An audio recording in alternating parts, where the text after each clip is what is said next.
Hello everyone and welcome to Mathssteps.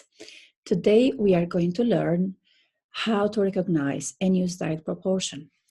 In direct proportion, you are going to have a problem with two quantities. And as one quantity is multiplied or divided by a number, the other one should be multiplied or divided by that same number. There is an example here for 4 kilograms of apples cost $6, then 8 kilograms would cost $12, or 2 kilograms cost $3, and so on. Now, to be able to identify how much would a certain amount of kilograms of apples, for example, in this case, I would strongly advise you to put both quantities, let's say, face to face. For example, in this case, we have mass of apples, okay, I'm going to put mass in one side, and on the other side, we have the cost. Okay, the cost. Now, we have 4 kilograms of apples, so I have 4 kilograms on this side, and on the other side, they cost $6. Then 8 kilograms here. Now you can see 4 to 8, so you multiply by 2 the mass. That means you have to multiply the cost by 2 to be able to find the cost for 8 kilograms. For 8 kilograms, so obviously it's going to be $12. And the cost for 2 kilograms, again, you relate it to the very first one, so 4 to 2, you must divide by 2. So divide by 2, that means you divide by 2 this, so the very first value of the cost, first value of the mass. And so the answer is going to be $3. So it is very important to put both quantities face to face. And in case of the graph, the relationship will produce a straight line graph, starts from origin, because for no kilograms of apples, of course, the price or the cost is going to be 0. And as you see, for example, 2 kilograms of apples cost $3. 4 kilograms of apples are going to be $6. 8 kilograms are going to be 8. And these are the perfect points of the graph. And if you join them together, you're going to end up with having a straight line graph. Let's have a look at another example.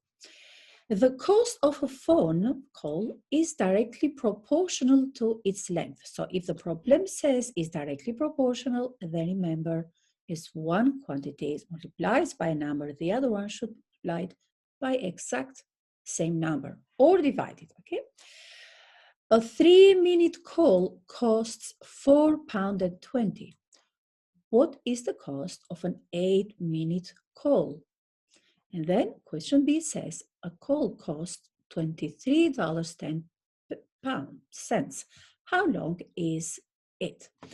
Okay, again, so what are the two quantities that we're dealing in this problem?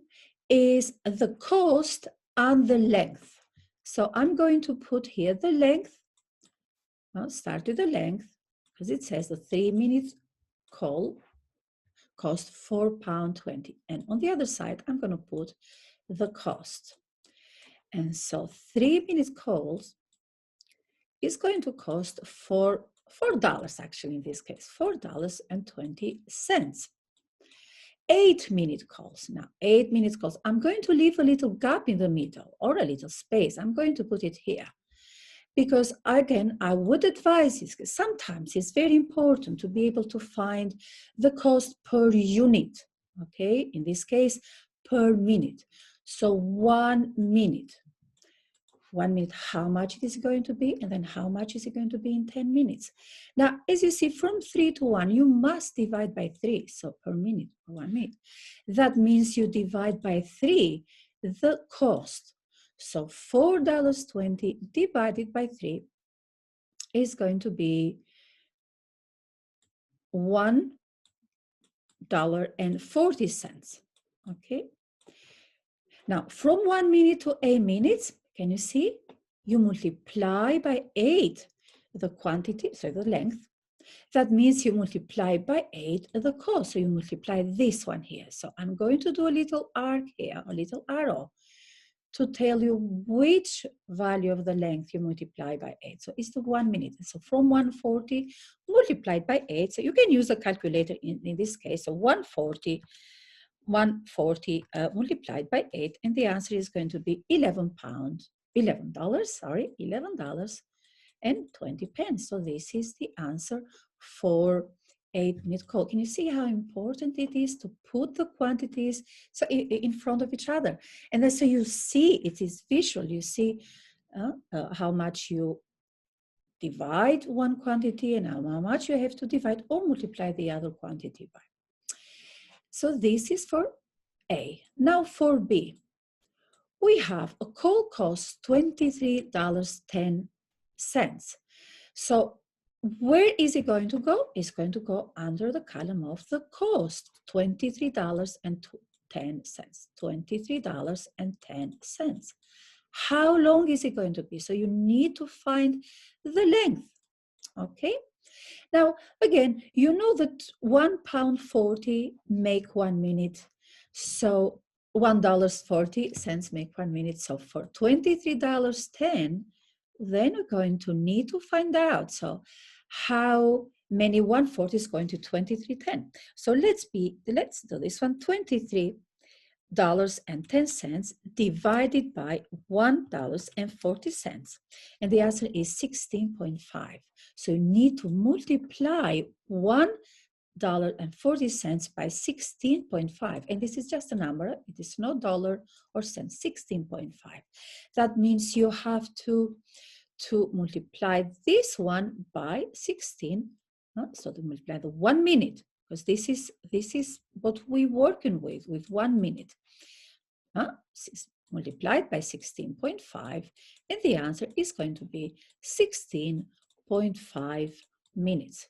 So a call that costs $23.10 is going to be 16 minutes and 50 seconds, actually 16.5 and a half seconds, so 16 minutes and 30 seconds. 60.5, so 16 minutes and a half, so 16 minutes and 30 seconds, 30 seconds long. All right, let's have a look at another example.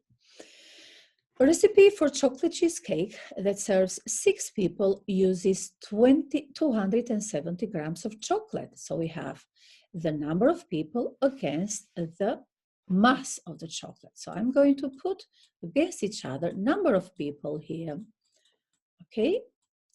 And opposite to it, we have the mass of chocolate. Mass of chocolate, okay? We have 6 and 260 grams of chocolate on the other side. Now, Naomi wants to make a cheesecake for 8 people.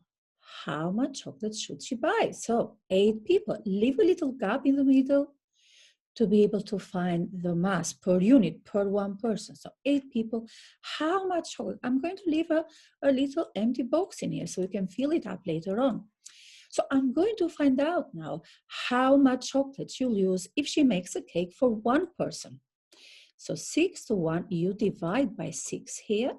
That means you divide 270 by 6. So 270 divided by 6, and the answer is going to be 45. So divided by 6 here. The answer is going to be 45 grams, should be here. 45 grams of chocolate per 1 person, not here. Right, how about for 8 people?